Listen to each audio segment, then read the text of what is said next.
professeur Didier Raoult, pouvez-vous décrire l'évolution de l'épidémie depuis cette semaine?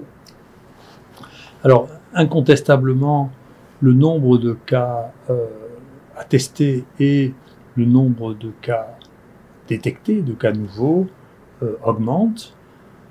Ça a d'ailleurs posé un problème d'organisation. Je m'en excuse auprès des gens qui sont venus se faire tester parce que au mois d'août, de doubler ou de tripler le nombre de gens à tester a entraîné des problèmes d'organisation parce qu'il y a des personnels manquants. Je suis désolé que les attentes pour pouvoir être prélevés étaient si longues. Ensuite, quand le délai de rendu des résultats en moyenne est d'une dizaine d'heures pour les gens qui viennent de l'extérieur et de un peu moins de 3 heures pour les urgences. Donc le délai, une fois qu'on a réussi à être prélevé, est raisonnable.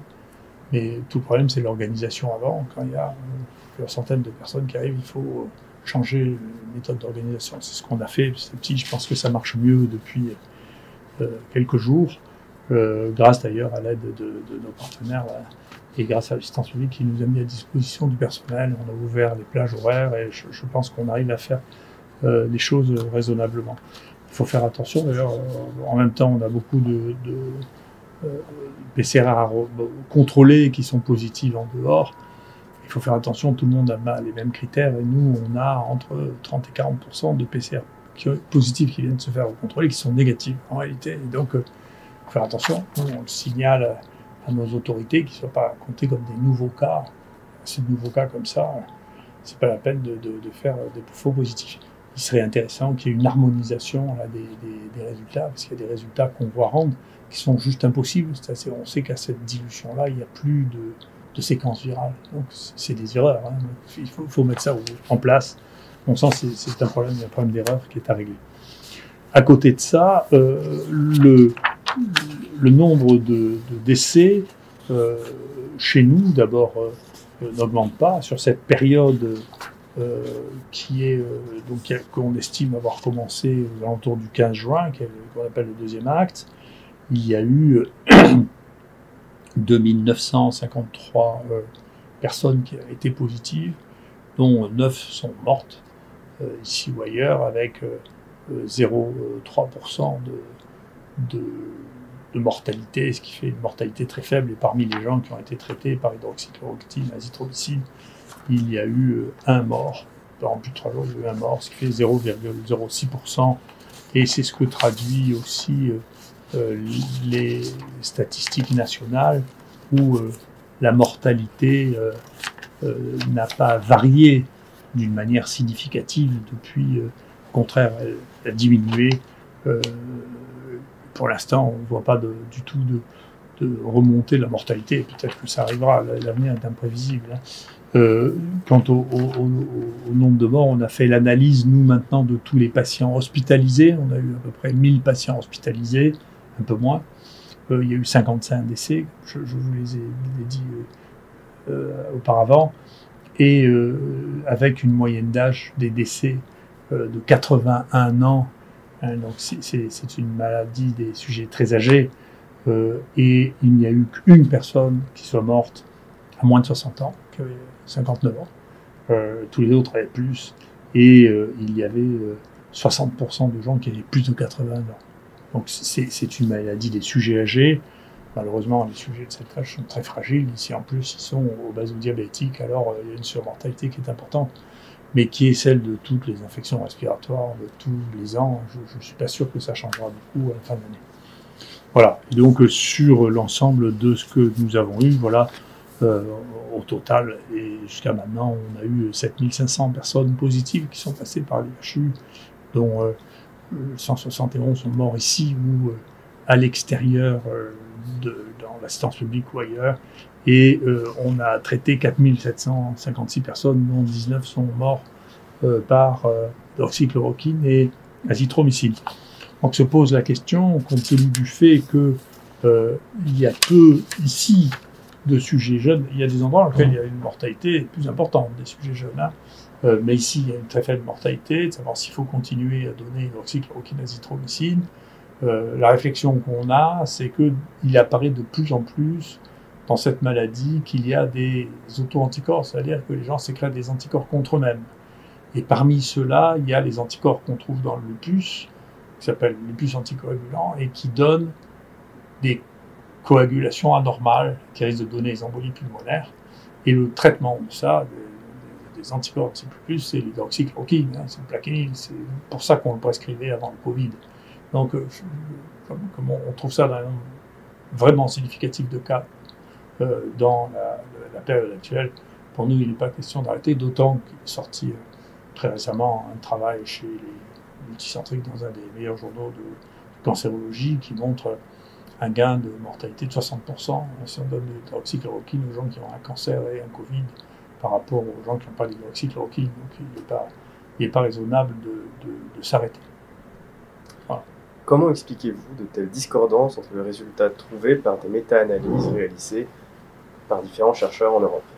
Je vais faire une expérience avec vous, avec Céline, si elle veut bien me dire. Si Céline, d'habitude, est derrière le micro, elle est très gênée parce qu'elle n'a pas l'habitude. Mais je vais lui faire un tour de carte. Je vais faire un tour de carte avec elle pour vous expliquer comment on peut manipuler l'opinion. Donc, est-ce que tu préfères les rouges ou les noirs? Les rouges. Il nous reste les noirs. Dans les noirs, tu préfères les trèfles ou les pics? Les pics. Il nous reste les trèfles. Dans les trèfles, tu préfères les grands ou les petits? Les petits. Il nous reste les grands. Dans les grands, tu préfères roi-dame, as-roi-dame ou valet 19? As-roi-dame. Dans as-roi-dame, tu préfères le roi ou la dame? La dame. Donc il nous reste Le roi. 2 Et oui. trèfles. D'accord? C'est le roi de trèfle. Ouais. Donc c'est pas compliqué. C'est-à-dire que la plupart des gens ne sont pas lucides sur le fait que je choisis toujours ce que je veux. Donc je peux manipuler les données et je vais vous montrer, quand on regarde les méta-analyses, eh bien vous avez une méta-analyse, là vous avez une analyse dans laquelle il y a toutes les données de la littérature qui ont été rapportées utilisant ou comparant l'hydroxychloroquine à pas l'hydroxychloroquine. Ensuite, dans toutes ces données-là, vous avez cette étude récente qui a été faite par des jeunes là, qui sont pleins de jus, c'est intéressant à voir, donc ils veulent toujours démontrer, c'est les jeunes, ils veulent démontrer le contraire, moi j'étais comme ça aussi, donc ils veulent démontrer le contraire de ce que disent les gens qui dominent les champs, et donc ils sélectionnent, comme je l'ai fait, tu vois, ils sélectionnent des études qui les intéressent, et ils arrivent à dire, écoutez, il y a une différence en réalité en faveur de l'hydroxychloroquine, mais elle n'est pas significative. Et vous voyez, nous, hop, c'est en rouge. Nous, au contraire, on a tout pris, mais il y en a qu'on a éliminé pour des raisons qui sont expliquées ici, parce que on considérait qu'elles ne répondaient pas aux bases, non pas méthodologiques, mais médicales. C'est-à-dire que quand on fait, et tu es en train de faire une revue là-dessus, c'est assez intéressant, c'est comment on évalue une étude. Nous, on évalue une méthode sur des critères médicaux. C'est-à-dire, on ne va pas inclure des patients dont on n'a pas fait le diagnostic. Or, donc ça veut dire qu'on élimine l'étude anglaise, dans laquelle il y a 10%, il n'y a pas de diagnostic, il y a marqué Covid négatif, on ne peut pas les utiliser. Après, il y a une grande étude de Skipper, dans la plupart des cas, il n'y a pas de diagnostic. Ils disent, je crois que c'est un Covid. Donc pour nous, côté médical, on ne peut pas utiliser ça. S'il y a le traitement, et si on ne sait pas si le traitement l'a donné 1 jour, 10 jours, 3 jours, ou qu'on ne connaît pas la dose, on ne peut pas utiliser ça. Ça, c'est le versant médical. Après, les méthodologistes ont leur opinion sur la manière dont on analyse ces données. Mais il y a 2 aspects. Nous, on est attachés au fait qu'on parle de médecine, là, ou pas. Et donc, si on ne parle pas de médecine, on ne veut pas le lire. Et les gens disent, attendez, l'étude est mal faite, on s'en fiche de savoir si c'est la médecine. L'étude, méthodologiquement, ne nous plaît pas. Mais moi, la méthodologie, ça m'est égal. Je veux savoir si on soigne les gens ou pas. Et donc, on arrive, vous voyez, à 2 points de vue complètement différents. J'aurais pu choisir comme carte le 2 de cœur.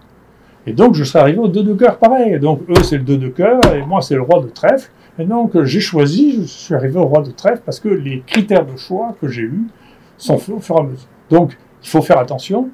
L'information se manipule partout, y compris dans la science, et que donc il faut faire attention entre les différentes études à voir quels sont les critères que les gens ont utilisés pour sélectionner ou ne pas sélectionner une étude. Ensuite, le raffinement méthodologique, je reconnais que je ne suis jamais très confiant dans les raffinements mathématiques. Je crois que, comme mon maître Husserl, les méthodes mathématiques sont là pour habiller les idées. Je ne changerai pas l'opinion.